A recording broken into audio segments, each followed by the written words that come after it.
Nicholas, it's impossible.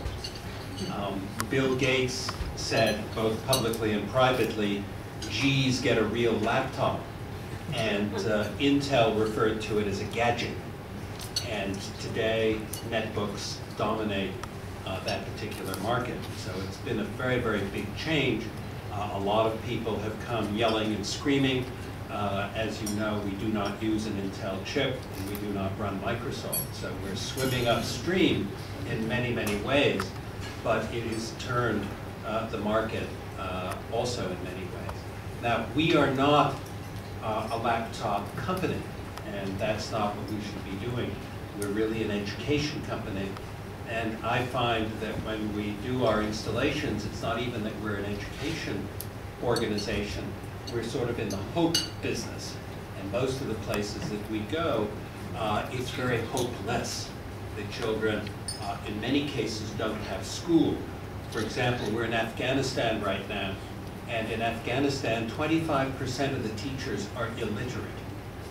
The next 25% of the teachers are only one grade ahead of the child.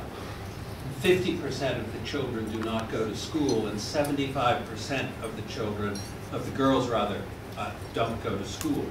So when you're in a situation like that, one laptop per child is very important, because you're not going in and trying to make school better. There are no schools, or there are almost no schools. And so what you're doing, to me at least, what you're doing in a place like Afghanistan is doing what you should be doing all over the world, and that is leveraging the children. And the part that is so interesting in terms of the experiences I've had in these various countries is that most people don't have much faith in children. And Tony just said that the children learn quite easily and the teachers take a bit more time.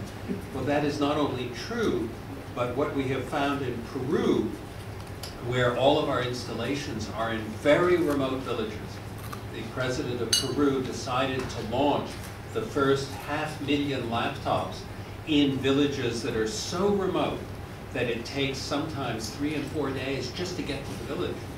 So he has chosen to do the remote villages, and we find in those villages that about half the children teach their parents how to read and write, because most of the parents are illiterate. And when the children are teaching their parents how to read and write, to me that puts goosebumps on my goosebumps, because it's the most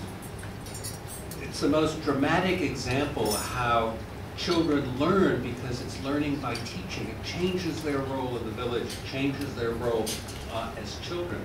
So I don't have slides that are particular.